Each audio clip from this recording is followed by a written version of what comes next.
Assalamualaikum warahmatullahi wabarakatuh. Di kesempatan kali ini saya akan menjelaskan apa itu pips dan poin. Ya, kita langsung saja kita ambil pair euro USD. Nah, pada pair euro USD di sebelah kanan ini adalah angka-angka harga mata uang euro USD. Jadi yang dimaksud pips atau poin adalah suatu pergerakan mata uang. Suatu pergerakan mata uang. Misalkan kita ambil contoh, harga euro USD sekarang itu ada di 1.21781. Nah, jika dia naik ke 1.21881, maka dia naik 10 pips. Jika dia naik ke 121.790, maka dia naik 1 pips. Nah, tadi kan ada dua, ada pips dan poin. Poin ini apa? Poin ini angka terakhir pada harga sebuah mata uang. Jadi gini, misalkan pair euro USD dia naik sekitar 100 poin. Nah, 100 poin itu sama dengan 10 pips.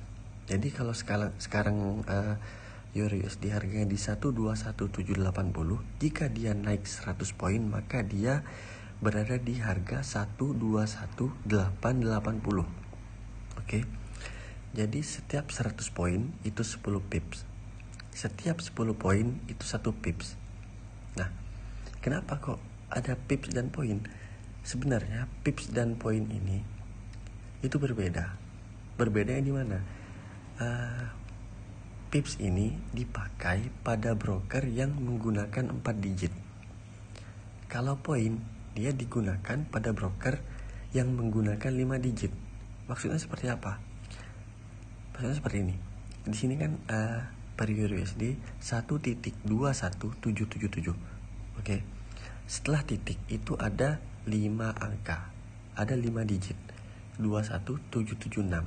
Nah, jika dia menggunakan 5 angka, maka kita bisa memakai poin. Lebih gampangnya memakai poin. Karena apa? Karena hitungannya genap. Maksudnya genap itu jadi 100, 200 gitu kan.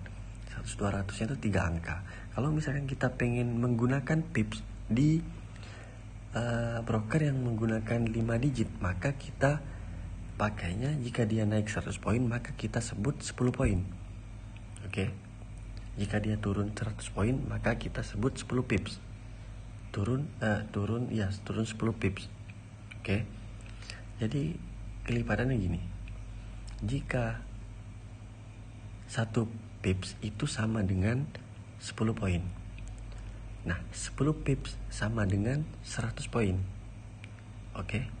Paham? Di situ perbedaannya. Nah, contoh yang 4 digit itu seperti apa? Nah, jika pair euro USD ini menggunakan 4 digit, maka kita membuang angka di belakang, yang paling belakang, yang kelima. Nah, sekarang kan 121.21777. Jika dia di 4 digit, maka dia 1.2177. Baris kelima dia nggak pakai kalau dia 4 digit. Nah, karena rata-rata broker yang kita pakai memakai 5 digit, maka lebih gampangnya kita memakai poin. Jika dia naik 100 poin, maka euro USD ini ada di harga 121.877. Nah, kalau kita menggunakan pips, itu kita menyebutnya 10 pips. Itu agak susah. Jadi lebih baiknya jika kita menggunakan broker yang menggunakan 5 digit, kita memakai bahasa poin. Perbedaannya di situ ya. Poin dan pips tadi perbedaannya ada di situ. Jadi tergantung broker yang kita pakai. Kalau dia memakai 4 digit maka kita boleh memakai poin. Jika 4 digit kita boleh memakai pips. Jika 5 digit kita memakai poin. Boleh di 5 digit memakai pips. Tapi di 4 digit kita nggak bisa memakai poin. Jika di broker 5 digit kita boleh menggunakan bahasa pips, tapi di broker 4 digit kita nggak boleh menggunakan bahasa poin. Paham? Mungkin sampai di sini aja penjelasan tentang tips dan poinnya. Kalau bingung bisa diulang-ulang videonya atau langsung ditanyakan di grup aja. Oke, jangan malu bertanya. Semoga bermanfaat buat kita semua sehingga kita bisa mendapatkan profit yang maksimal secara konsisten. Oke, assalamualaikum warahmatullahi wabarakatuh.